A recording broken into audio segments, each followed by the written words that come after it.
Bonjour mes amis, que Dieu vous bénisse tous et que notre méditation vienne à la rencontre de vos nécessités pour que votre tête, votre raison, votre intelligence viennent à donner une bonne direction à votre vie. Et cela n'est possible que lorsque notre tête, la vôtre, la mienne, sont dirigées par le Saint-Esprit. Et lorsque nous prêtons l'oreille à la parole de Dieu, nous écoutons le Saint-Esprit. Lorsque vous lisez le texte sacré et pratiquez, obéissez et suivez, alors vous prêtez l'oreille à la voix du Saint-Esprit. Par conséquent, lorsque nous prêtons l'oreille à la voix de Dieu, au Saint-Esprit,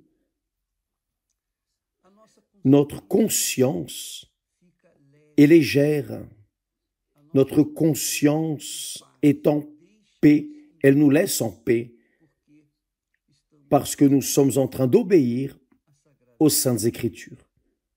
Maintenant, si au lieu d'obéir, nous suivons les pensées de notre cœur, disons ainsi, si nous voulons satisfaire les volontés de notre cœur qui est trompeur, nous ferons notre volonté. Par conséquent, nous allons nous tromper et nous allons devoir moissonner les fruits de ces erreurs. Donc, c'est simple, mais en même temps, c'est compliqué parce que il est question, notre vie traite de la chose suivante. Le résultat de notre vie traite de ce que nous pensons en accord avec Dieu ou en accord avec nous-mêmes, le monde. Quand nous parlons en accord avec le monde, c'est l'opinion des autres. Quand la personne prête l'oreille à d'autres personnes, aux médias, quand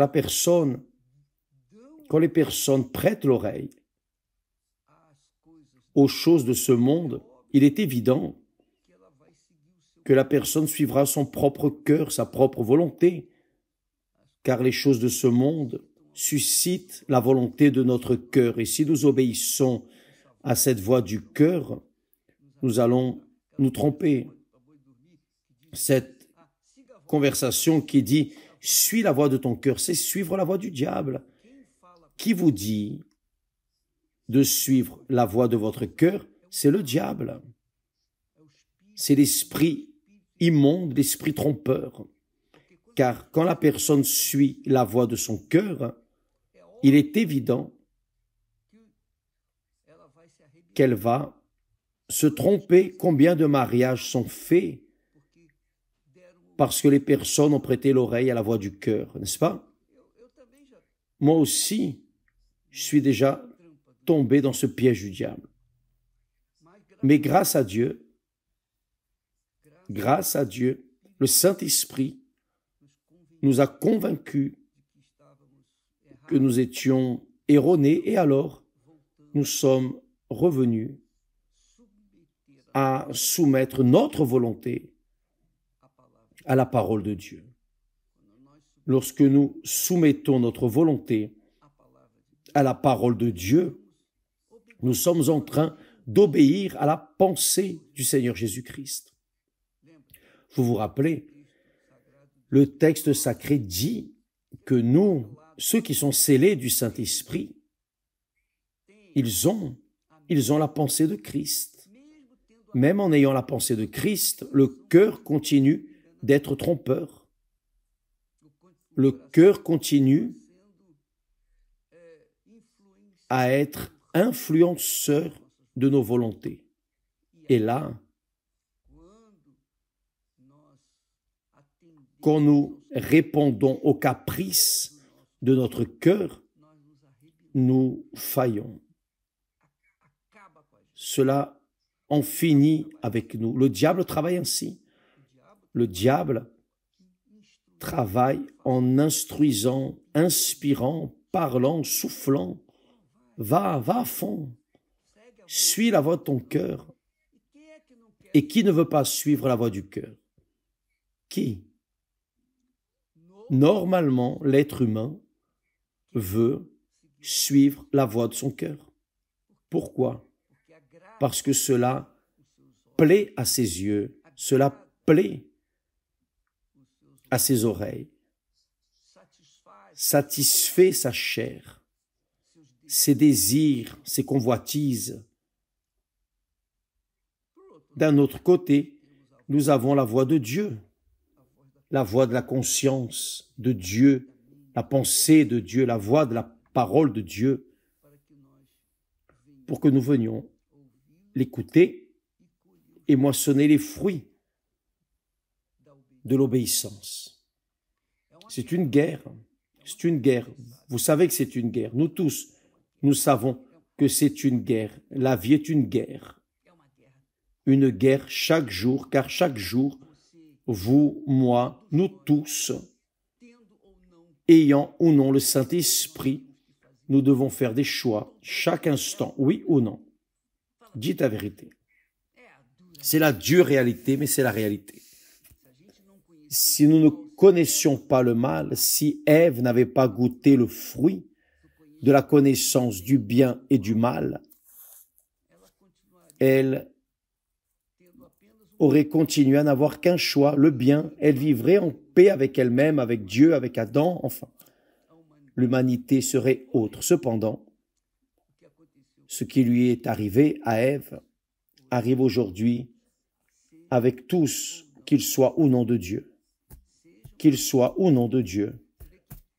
Vous voyez que Adam et Ève ont été créés à l'image et ressemblance de Dieu. Dieu, ils étaient parfaits. Il n'y avait rien d'erroné dans leur vie.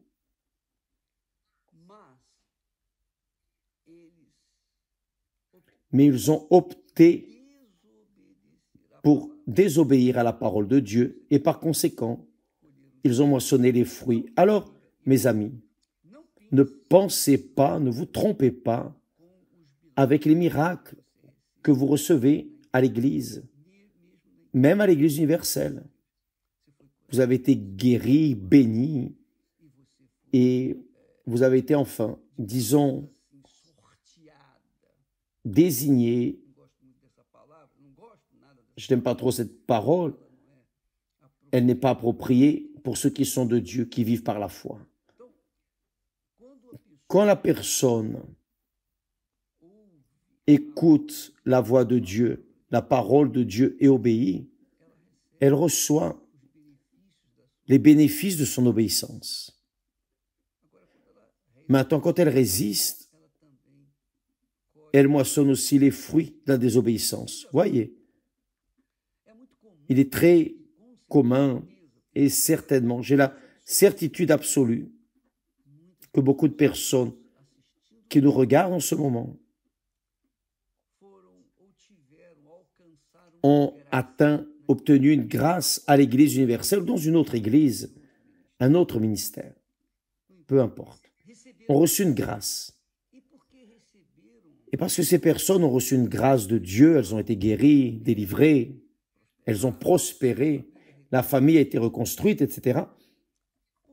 Parce qu'elles ont été guéries, elles sont restées. Elles ont fait partie des membres de l'Église. Et certains sont même arrivés au point d'être pasteurs, épouses de pasteurs, d'évêques, etc. Sauf que elles ont eu le corps, la chair guérie, mais l'âme continuait malade. Une chose, c'est d'avoir le corps guéri. Une autre chose, c'est d'avoir l'âme guérie. La souffrance humaine est dans l'âme, plus dans l'âme que dans le corps. La dépression, par exemple. C'est un problème de l'âme. C'est l'âme qui crie, qui demande au secours.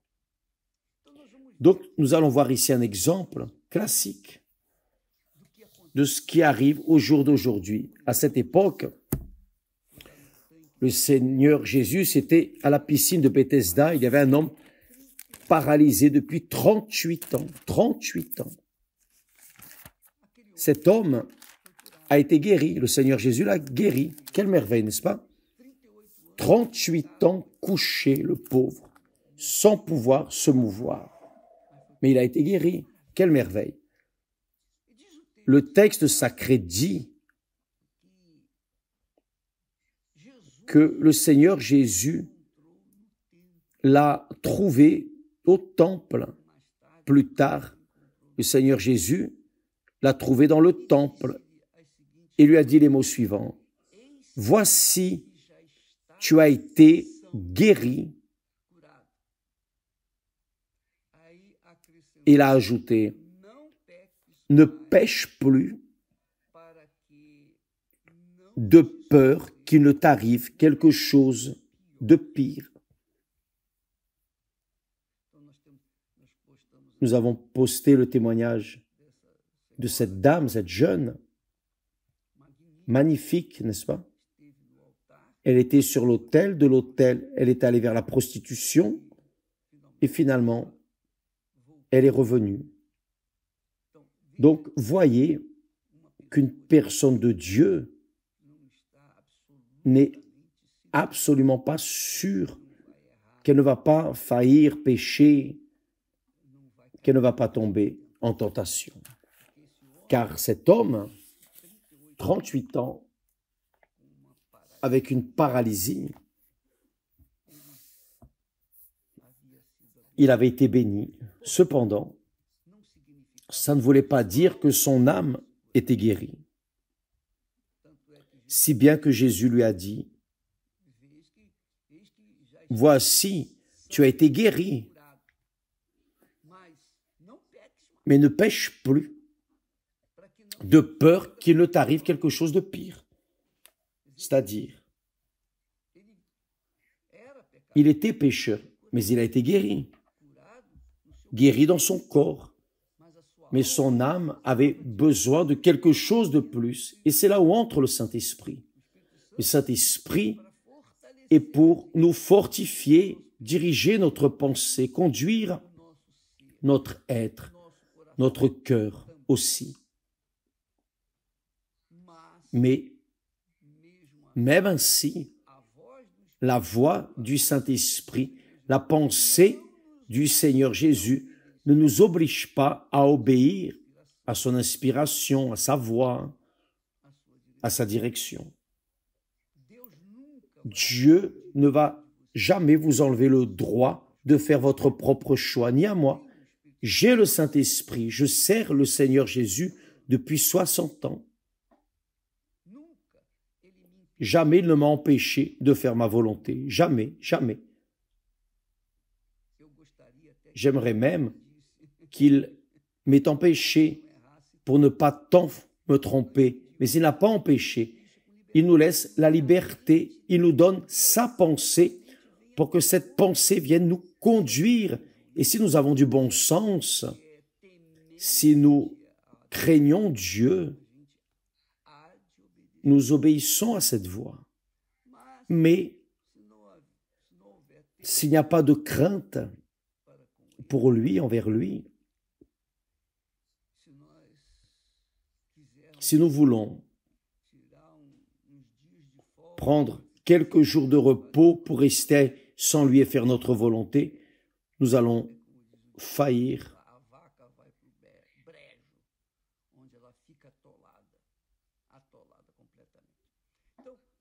Donc, mes amis, Dieu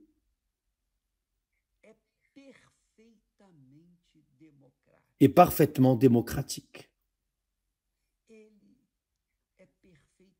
Il est parfaitement démocratique. Il nous donne l'option du bien et du mal. Qui choisit le bien, c'est nous. Ou qui choisit le mal, c'est nous aussi. C'est très fort. Donc, vous pensez à votre vie. Pensez à ce que vous allez faire à partir de maintenant. Vous avez déjà eu des expériences avec Dieu. Vous avez été guéri, béni. Vous êtes peut-être une personne qui reste dans l'Église universelle, par reconnaissance envers le Seigneur Jésus pour ce qu'il a fait. Il vous a guéri.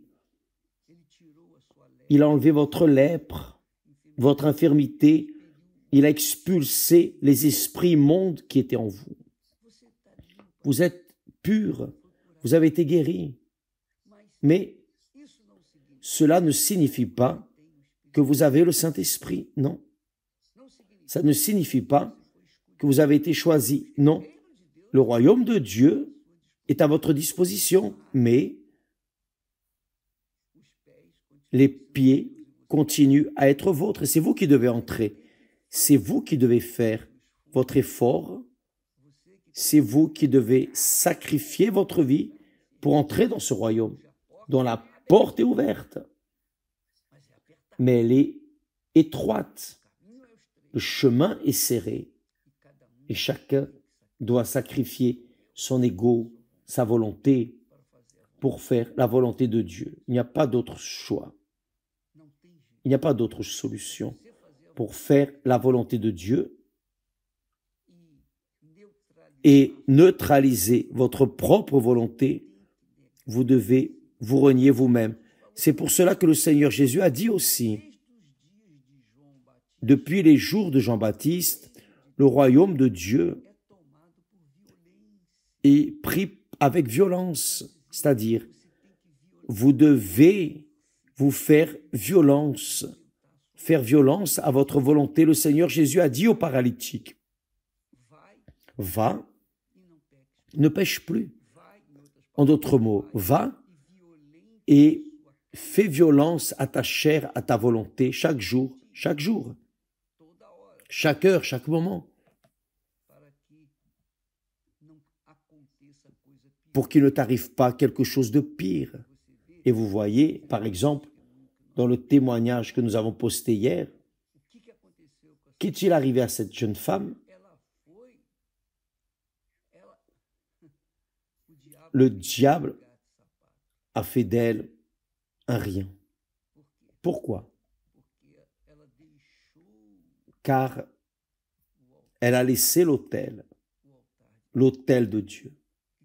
Ce qui veut dire, elle a cessé de sacrifier pour Dieu, sacrifier sa volonté, sa chair, ses désirs, ses convoitises, ses rêves personnels. Et là est la raison du pourquoi beaucoup sont appelés, peu sont élus. Beaucoup sont appelés, mais peu sont les élus, car peu se sont reniés eux-mêmes, peu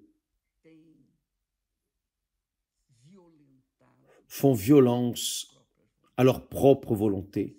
C'est la réalité. C'est pour cela que je dis à nos collègues, j'ai été sauvé, je suis sauvé et je serai sauvé si je demeure fidèle jusqu'à la fin. Jusqu'à la fin. Ce sont ceux qui vont recevoir la couronne de vie, ceux qui vont vaincre jusqu'à la fin. Le Seigneur Jésus, dans sa première lettre d'Apocalypse, adressée à l'ange de l'Église, qui était une Église extraordinaire, la meilleure Église, l'Église d'Éphèse, l'Église que Paul a fondée, pour qui il a donné la vie, etc. Il a dit à l'ange de l'Église d'Éphèse, Tu as des œuvres, tu fais ceci, cela, cependant, il te manque une chose. Tu as abandonné ton premier amour. Tu as laissé ton premier amour. C'est-à-dire, vous m'avez connu, vous alliez bien, vous travailliez, serviez, mais vous avez oublié le premier amour. Et là, le Seigneur Jésus dit, reviens. Sinon, je vais prendre ta couronne. Mes amis, peut-être que vous êtes l'une de ces personnes qui est ainsi. Vous avez eu des expériences avec Dieu. Le royaume de Dieu est venu jusqu'à vous, mais vous n'y êtes pas entré parce que vous aviez d'autres priorités. Aujourd'hui, vous vous repentez, vous pleurez amèrement, c'est vrai. Beaucoup disent, j'aimerais revenir. Mais vous pouvez revenir. Vous avez les conditions de revenir, car vous avez vos propres jambes, votre propre tête, et vous savez ce qui est correct, ce qui doit être fait. Donc faites-le, obéissez, juste ça. Si vous avez envie ou pas, ne prêtez pas l'oreille à votre cœur, prêtez l'oreille à votre raison et obéissez. Revenez immédiatement ce dimanche. C'est un dimanche dédié aux personnes comme vous. C'est cela. Ce dimanche, nous allons mettre toute notre force pour les personnes comme vous. C'est pour cela que nous avons envoyé la lettre, demandant même pardon. Si quelque chose, une parole que j'ai certainement prononcée et que je n'aurais pas dû prononcer, qui vous a offensé, vous êtes sorti, pardonnez-moi, je vous demande pardon de nouveau. Et je demande pardon autant de fois que nécessaire, mais je veux que vous reveniez, car c'est votre âme qui est en jeu. Mes amis, pensez bien. Nous traitons la Bible, toute la Bible. Le Seigneur Jésus est venu pour nous amener le royaume des cieux qui est éternel. Il n'est pas venu pour nous amener le royaume de la terre. Une vie abondante, physique, matérielle, car il sait que cela est passager. Cela finit rapidement. Il est venu pour nous donner la vie éternelle de l'âme. Car si la personne le rejette comme son Seigneur et Sauveur, son âme continuera à vivre éternellement, mais dans la souffrance, dans l'angoisse, dans le tourment éternel. Les tourments que nous passons dans cette vie, dans ce monde, les tourments, tous les tourments que n'importe qui d'entre nous passons dans cette vie sont juste une petite odeur de ce qui arrivera dans l'éternité sans le salut de l'âme. Votre âme, mon âme, notre âme ne meurt pas. Notre corps meurt. Il est péricible, mais notre âme ne meurt jamais. Vous savez pourquoi? Car quand Dieu fait quelque chose, c'est pour l'éternité. Quand il a soufflé le souffle de vie en Adam et Ève, ce n'était pas pour vivre seulement 100 ans, 200 ans, 1000 ans, non. C'était pour la vie éternelle. Dieu ne fait rien qui ne dure qu'un temps. Il n'est pas comme l'homme. L'homme crée l'avion, mais l'avion a un temps de validité. Tout ce que l'homme crée a un délai, mais ce que Dieu crée est pour toute l'éternité. Votre âme est éternelle. Elle ne meurt jamais. Il n'y a pas de mort pour l'âme. Il existe, oui, la séparation, sa séparation avec le corps. Un jour, mon âme va se séparer de mon corps. La vôtre aussi, la mienne, c'est la même chose. Elle ne meurt jamais. Le Seigneur Jésus est venu pour nous amener la conquête du royaume éternel, le royaume des cieux, le royaume de la joie, de l'allégresse, de la présence du Très-Haut, pour toute l'éternité.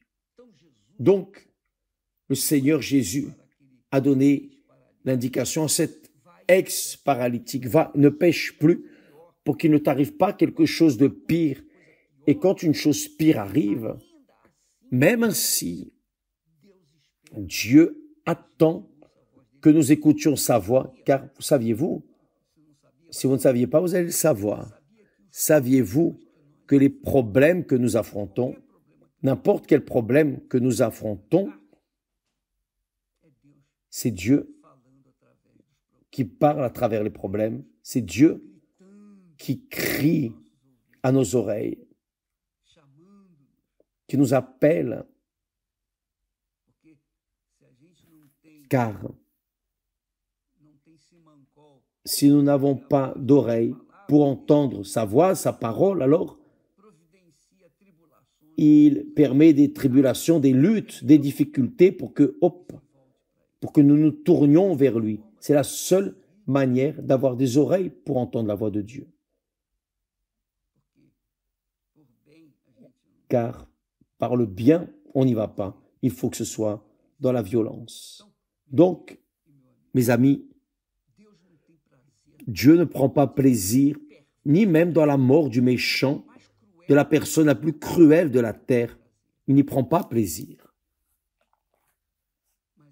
Mais son plaisir est à ce que nous venions nous convertir pour qu'alors il puisse faire sa demeure en nous. Grâce à Dieu.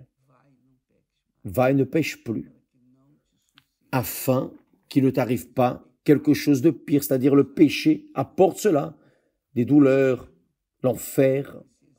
Cet exemple de cette jeune, cette femme, c'est un bon exemple pour nous tous, Humilions-nous pour ne pas tomber dans la même erreur. Et ce dimanche, toute l'Église, les pasteurs, les ouvriers, tout le corps de l'Église universelle sera rempli d'une force, d'une foi en votre faveur, priant pour vous, pour que le Saint-Esprit vienne descendre sur votre vie et vous faire sourire à nouveau. Grâce à Dieu. Ce dimanche sera le dimanche de la paix, le retour du fils de la fille prodigue. Ce dimanche sera la fête de la nouvelle rencontre avec le Père. Alléluia. Que Dieu vous bénisse tous et à demain. Au nom du Seigneur Jésus-Christ. Amen.